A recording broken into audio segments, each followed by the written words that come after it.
আজকে আমাদের ঢাকা মহানগর বিএনপির অভিভাবক, ঢাকা মহানগর বিএনপির সংগ্রামী আহ্বায়ক, ঢাকা 16 আসন তথা রূপনগর পল্লবীর মাটিও মানুষের নেতা, এই 16 আসনে যাকে মনোনীত করা হয়েছে বিএনপি ধানের শীষের প্রার্থী হিসেবে, সেই সাবেক জাতীয় ফুটবল দলের অধিনায়ক, আমাদের জাতীয় দল বিএনপির জাতীয় নির্বাহী কমিটির ক্রীড়া বিষয়ক সম্পাদক জনাব আমিনুল হক সাহেব ঢাকা মহানগর বিএনপির জন্য একটি অফিস উদ্বোধন করেছেন। সেই অফিস উদ্বোধনে বাংলাদেশের শ্রেষ্ঠ আলেমগণ, বিভিন্ন অঙ্গ এবং সংগঠন এবং বিএনপির সর্বস্তরের নেতাকর্মীরা আজকে উপস্থিত হয়েছেন। উৎসবমুখর পরিবেশে আজকের এই অনুষ্ঠানের মধ্য দিয়ে প্রমাণিত হল যে আমিনুল হক সাহেব সচ্চা একজন বিএনপির যে ধারক এবং বাহক, দেশনায়ক তারেক রহমানের প্রতিটি নির্দেশ তিনি পালন করে দলকে বেগবান করার জন্য আপনার সুসংগত করছেন। সেখানে আমাদের নেতাকর্মীদের বসার একটি জায়গা উত্তরে ছিল না, সেই জায়গাটি আজকে উনি করে দিলেন।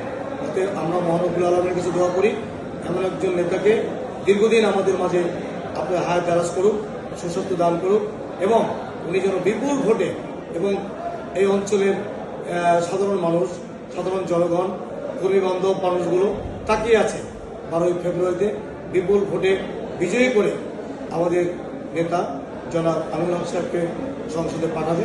আমরা সে অপেক্ষা আছি। ইনশাল্লাহ বিজয়ে সুনিশ্চিত। আমার পাশে আমার এক ভাই, ঢাকা মহানগর বিএনপির দক্ষিণ থানার সংগ্রামী, বলিষ্ঠ এবং শক্তিশালী আহ্বায়ক, বৃহত্তর বরিশালের কৃতি সন্তান জনাব হেলাল তালুকদার, সাবেক ঢাকা মহানগর বিএনপির যিনি সাধারণ সম্পাদকের দায়িত্ব পালন করেছিলেন, সেই নেতা আমাদের পাশে আছেন। আমরা সবাই ভাই ভাই কাঁধে কাঁধ মিলিয়ে আমিনুল হক সাহেবের নেতৃত্বে ঐক্যবদ্ধভাবে ঢাকা মহানগরকে এগিয়ে নিয়ে যাব। ধানের শীষের প্রতীককে আমরা বিজয়ী করব এবং ঢাকা মহানগর বিএনপিতে যতগুলো ধানের শীষের প্রার্থী আছে, যেমন ঢাকা 18 আসনের SM জাহাঙ্গীর হোসেন, ঢাকা 14 আসনে শান্তিদ ইসলাম তুলি, ঢাকা 11 আসনে MA কাইয়ুম এবং ঢাকা 13তে যিনি আমাদের কবি হাজ্জাজ এবং ঢাকা 12তে আমাদের সাইফুল হক, সবাই যাতে বিজয়ী হয়ে সংসদ যেতে পারে, আমরা আমিনুল হক সাহেবের নেতৃত্ব সেভাবে কাজ করব। আপনাদের সকলকে ধন্যবাদ, শুভেচ্ছা, অভিনন্দন। শেষ এবং আমি আর দুটো আসনের নাম বলতে ভুলে গেছিলাম, সেটা হলো ঢাকা 17 আসন। জানেন যে আমাদেরকে অলঙ্কৃত করেছে আমাদের ভারপ্রাপ্ত চেয়ারম্যান, বাংলাদেশের মাটি ও মানুষের নেতা, ইতিমধ্যেই বাংলাদেশের যে অভিভাবক, আমাদের নেত্রী, দেশ এবং খালেদা জিয়ার সুযোগ্য সন্তান, শহীদ রাষ্ট্রপতি জিয়াউর রহমানের সুযোগ্য সন্তান জনাব তারেক রহমান সাহেব 17 আসন থেকে নির্বাচন করবেন।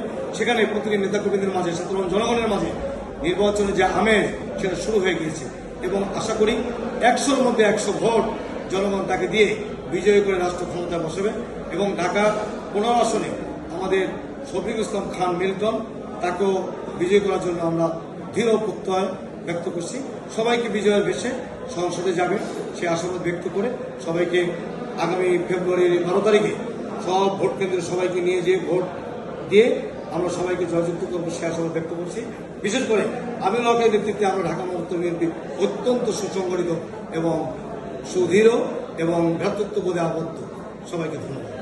আমাদের এই বক্তব্যটি ধারণ করার জন্য আলমগীর শিশির, আমাদের ঢাকা মহানগর উত্তরের পূর্ব পশ্চিম থানার যুগ্ম আহ্বায়ক, সবসময় আন্দোলন সংগ্রামে যিনি রাজপথে থাকেন এবং বলিষ্ঠ ভূমিকা পালন করেন এবং আমাদের হেলাল তালুকদার ভাইয়ের অত্যন্ত আস্থাভাজন, তার সঙ্গে সবসময় উনি কাটান এবং আমাদের মোস্তফা জামান সাহেব, সংগ্রামী সদস্য সচিব, তাকে অভিনন্দন জানাচ্ছি। উনি একজন ভালো মানুষ, নেতা এবং কর্মী বান্ধব একজন মানুষ। তাকেও আজকের এই অনুষ্ঠানে উপস্থিত থেকে এই মহানগরের অফিস উদ্বোধনের জন্য তাকেও ধন্যবাদ, অভিনন্দন জানাচ্ছি।